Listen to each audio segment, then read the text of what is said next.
course subjects. With information growing by the second, we can't possibly learn it all, but we can learn how to probe as you develop through the knowledge. This course has been designed to do just that. Our first subject and today's lesson will be in strategy. In this lesson in strategy, we will learn business intrinsics, business extrinsics, and some personal mastery. We start our lesson with business intrinsics.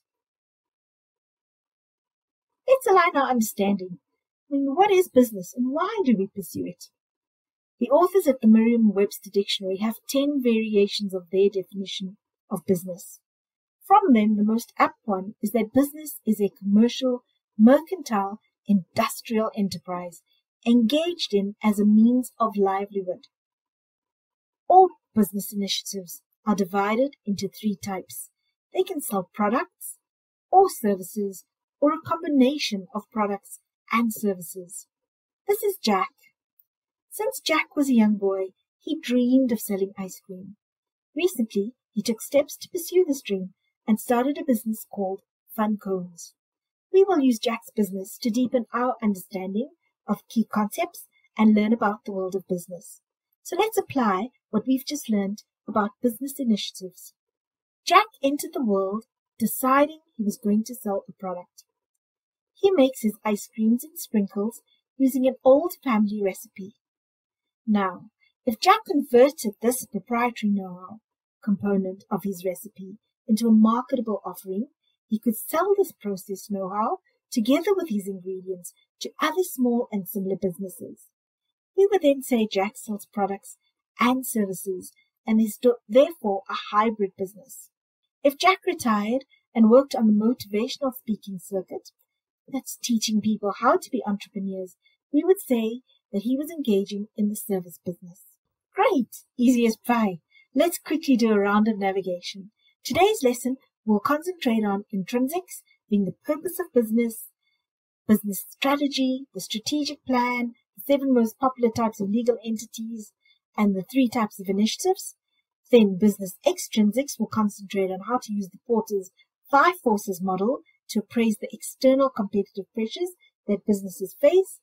And lastly, we will look at our personal mastery and design our own elevator pitch. Shall we continue? Let's go for it. There are many forms of legal business entities, but in this course we will spend time learning the top 7. These legal business types surround us every day. So, next time you are out in the city, choose 5 businesses you see around you and categorize them using the business types we are about to learn. Don't forget to post them on your favorite social site with the caption #SureMMBA. The 7 popular business types we will learn today are the sole proprietor, the partnership, private corporation, the public corporation, a not-for-profit corporation, the multinational, and the franchise. Since Jack is the only owner of Fun Cones, we describe the business as being owned by his sole proprietor. When Jack started his business, he had limited capital to buy equipment. It was really difficult to raise funds, so Jack had to take up a mortgage of his own home.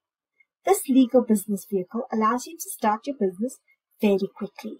Jack will receive all the profits of the business, but with that, all of the liabilities as well. Jack will be taxed on the combined income of his business as well as that of himself. This vehicle does not give you any protection if things go wrong. So if Fun Cones fails as a business, Jack will need to sell his personal assets to satisfy the legal demands of the Fun Cones creditors. Also, if something happened to Jack, his business would cease to exist. If Jack had had the necessary finance to start a business, he could have chosen the private corporation model. Do you know why that would have been a better vehicle? Let's find out, shall we?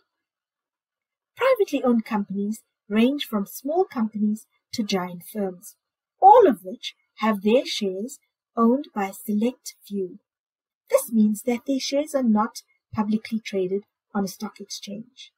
According to the Forbes list, Cargill, who sells the agricultural products, is the largest privately owned company in the United States of America. Cargill employs over 155,000 employees and generates annual revenues in excess of $114 billion. Did you know the company that makes our beloved Mars bars and Twix chocolates is also a private corporation? So to answer the Funcones challenge, if Funcones chose this vehicle and something went wrong, Funcones will be recognized as a separate, independent, legal entity who is unable to pay its creditors.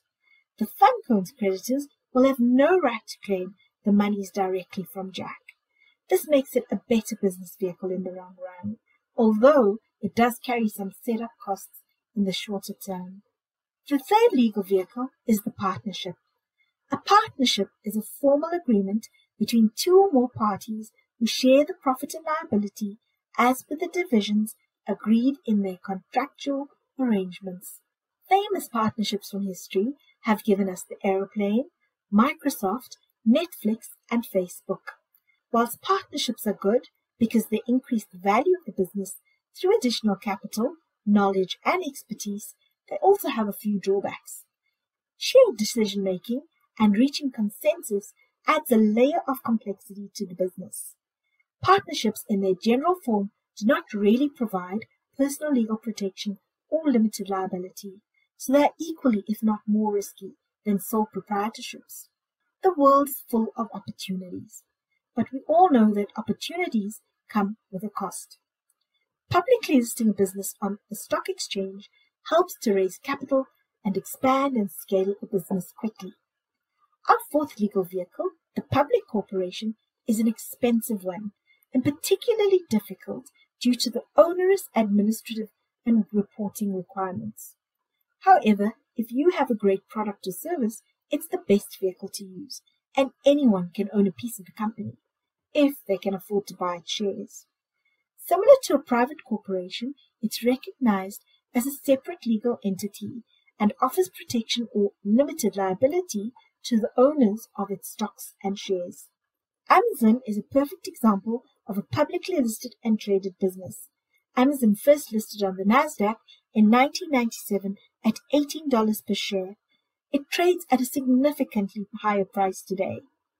And that's why Jeff Bezos, its CEO, is recognized as the world's wealthiest person. It has been disclosed that if he liquidated his stock holdings at Amazon today, he would have over $10 billion in cash. On the other side of the spectrum are the not-for-profit companies. They are businesses which have been granted a special tax dispensation because they further either a social or environmental goal, and so doing provide a public benefit. These types also include social advocacy organizations, trade organizations, and foundations. A great example of this fifth legal vehicle is the Gates Foundation, whose main purpose it is to further primary health care and education in developing countries across the world.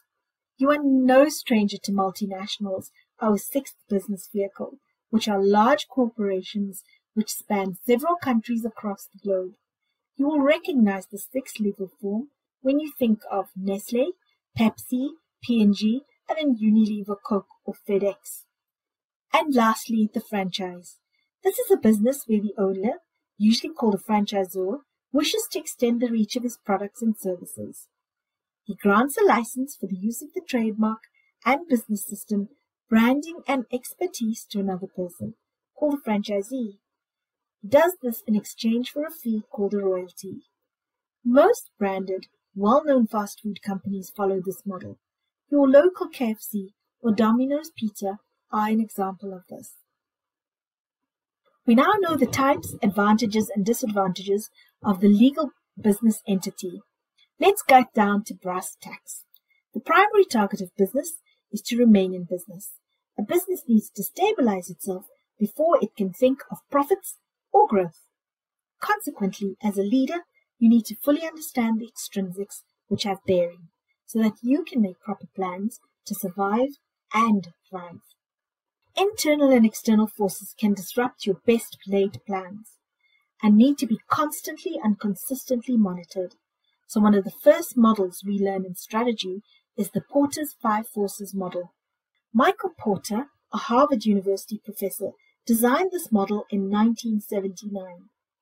Many things in business have changed since, and many more models have been developed and designed. However, the primary target, remaining in business, is still the constant. So this model creates a framework for understanding the competitive context of a business. Close your eyes and imagine that you are sitting at a table in a boardroom, discussing the purchase of a new business. Alternatively, consider starting your own business. Do you know the questions to ask and what to consider? Using the Porter's 5 Forces model, you can do a quick mental test of the competitive threats and determine whether the business you are considering is attractive enough to invest in. This is before you even start the necessary quantitative assessments. Let's look at each of these pillars that make up the model, starting with threats of potential and new entrants. First, you need to assess the attractiveness of any investment by analyzing the effect of new entrants. One of the markers of attractiveness of a business are the barriers to entry. These barriers are those external forces which make it easy to start a competitive business. The investment ideal is to find a business with high barriers to entry and low exit barriers. High barriers restrict entry. We will now explore 6 forms of these barriers in greater detail. These are economies of scale, capital investment, the network effect, high switching costs, brand loyalty, and distribution channels. Remember Jack and his fun cone store? Let's look at ease of entry from a fun cone's perspective. This is Jack's friend Charlie. Charlie owns AutoGym, a car service store. Charlie is also a lover of sugary desserts and has dreamed of owning an ice cream store.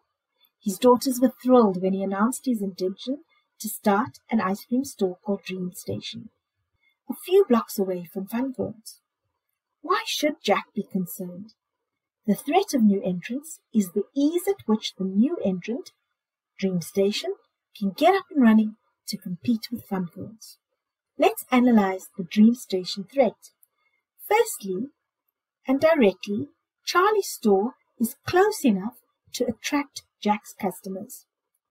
Less customers and loss of market share means that Fun Cones will experience pressure to maintain its profitability and remain in business.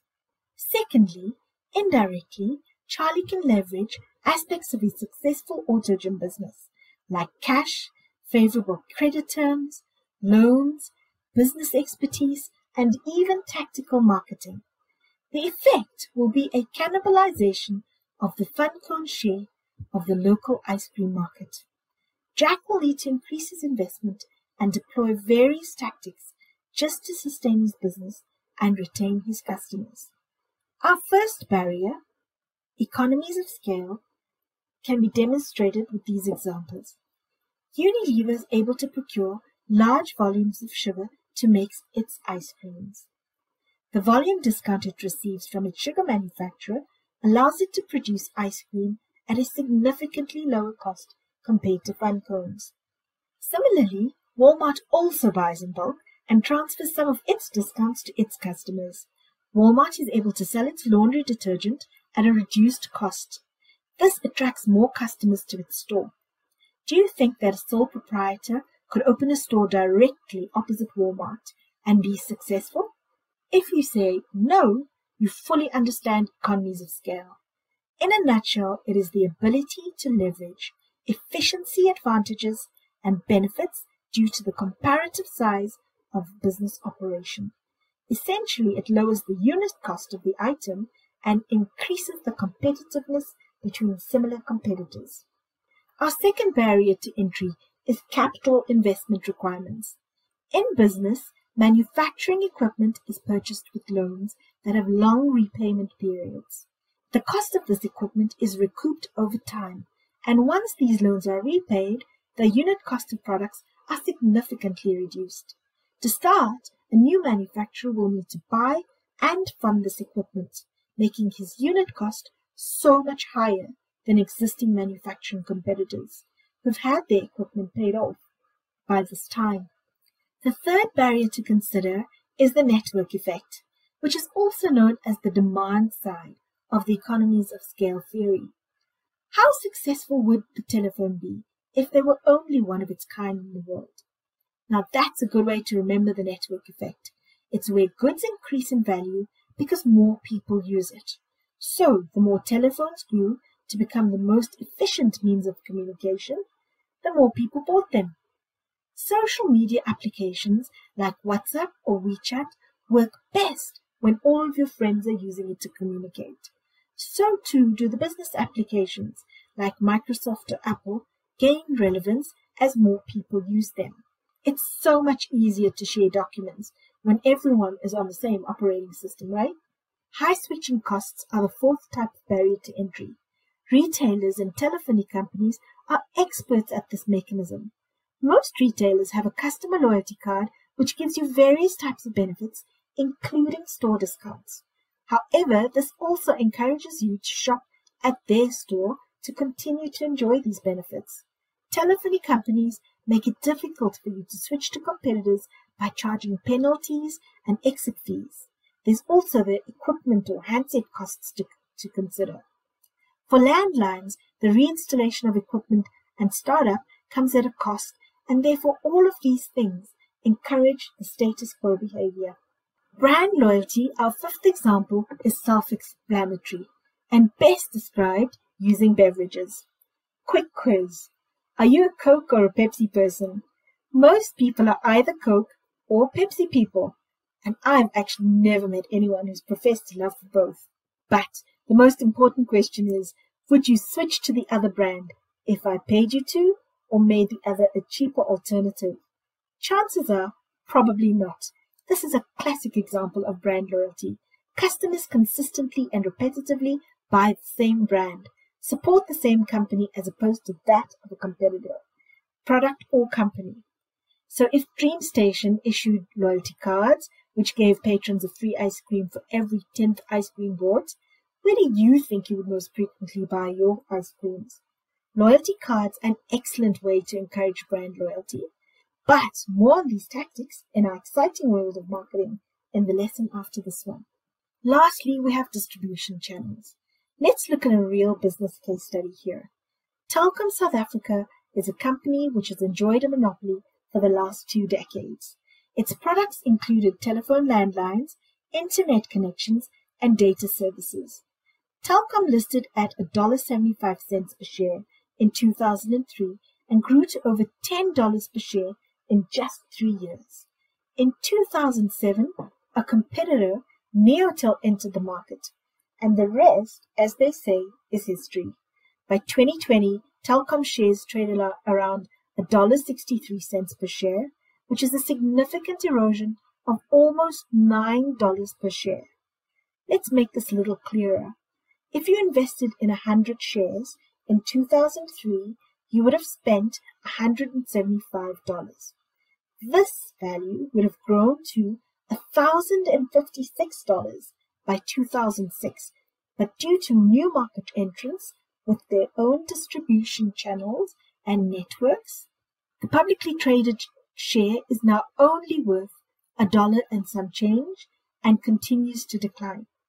If you had this hindsight during the business boom phase, would you still invest in this company or buy this company today?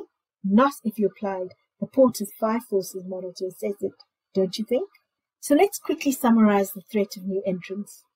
New entrants to a market can threaten a business in that they can harness economies of scale, brand loyalty, and cumulative expertise.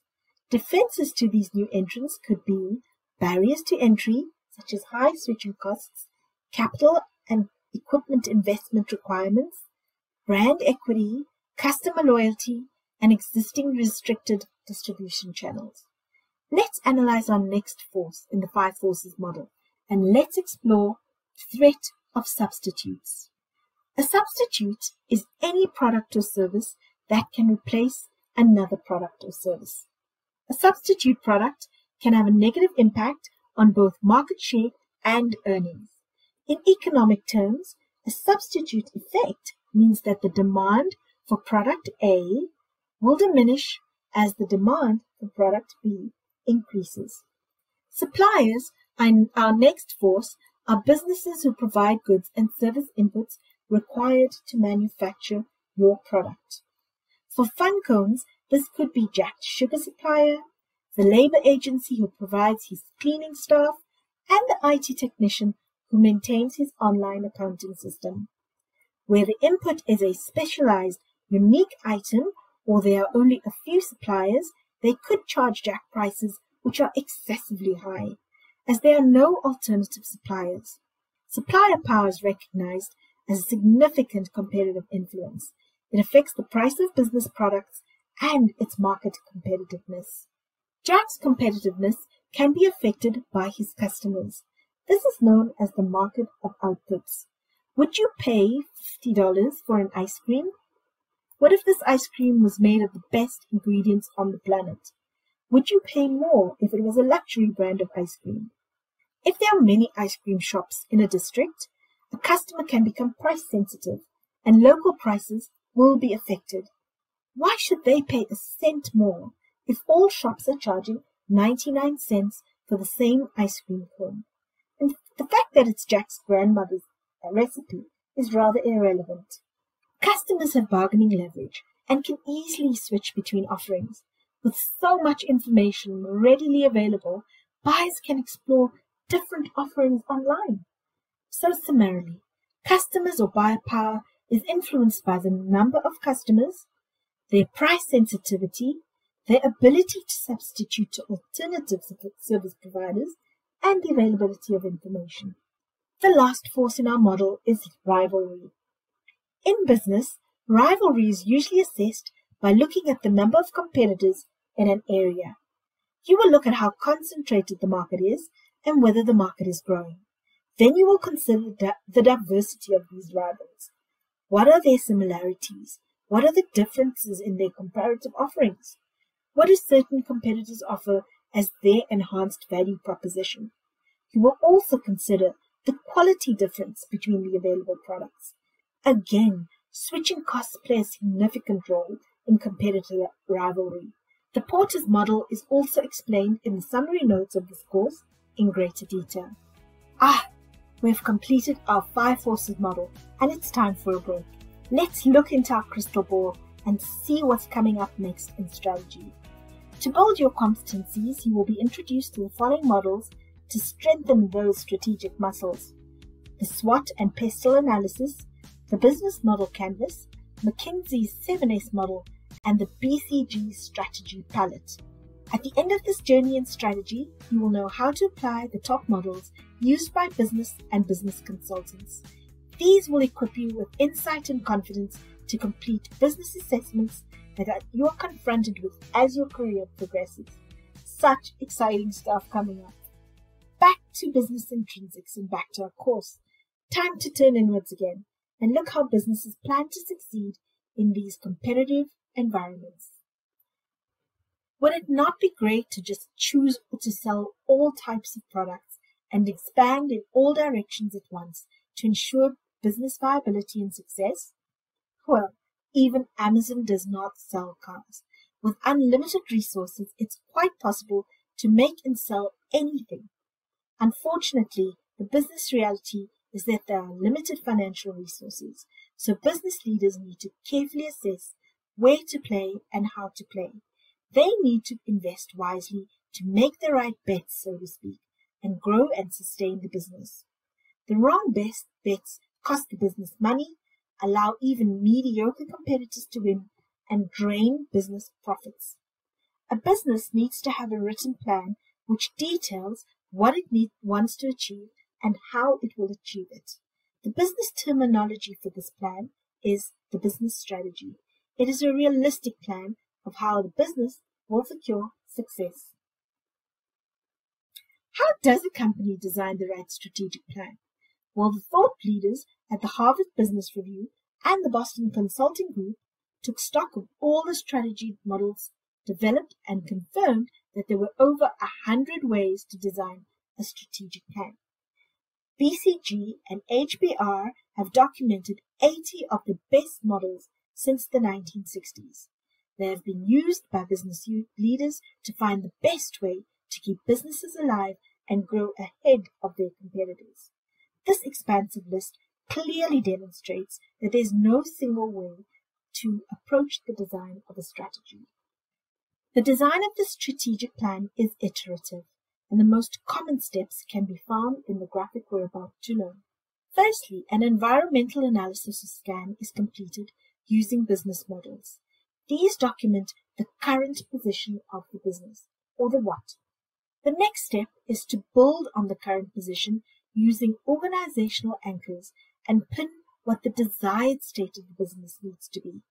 The desired state uses the now to plot the future, where we want to be. Leaders document the vision and draft the mission, which explains how the strategic vision will be achieved. Values are drafted thereafter. Values are the acceptable standards of behavior for the business. Businesses cannot make profits at the expense of other stakeholders, so it's really important that a business documents what is acceptable behavior and what is not. But more on values will be explored during our leadership and ethics lesson in Module 4. Now, once these organizational anchors are settled, it's time to embed the plan. This is the how we will get there phase, and employees are the most important players in the game of strategy as they complete the work and fulfill the vision and mission of the company. This step lets each staff member know what their role is in the achievement of the strategic plan. So the strategy is translated into business unit goals, department goals, functional goals with KPIs, objectives, and individual targets.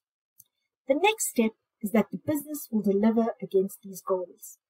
Then it will take stock of its delivery through tracking and reporting. Critical decision-making at this point would be which projects to continue to invest in, which projects to recalibrate or tweak to tee up success, and which projects to abandon. The strategic plan runs in cycles. These cycles coincide with the business's financial reporting periods. The job of strategy never ends because the competitive and technological environment is dynamic. It's constantly changing. Therefore, you will always see strategy in a cycle form. It starts all over again once you reach the end. Now, depending on your industry, your Porter's, your SWOT, and your PESTEL analysis will also be a summary of the level of dynamism that industry is experiencing. Typical strategic plans look like these graphical examples.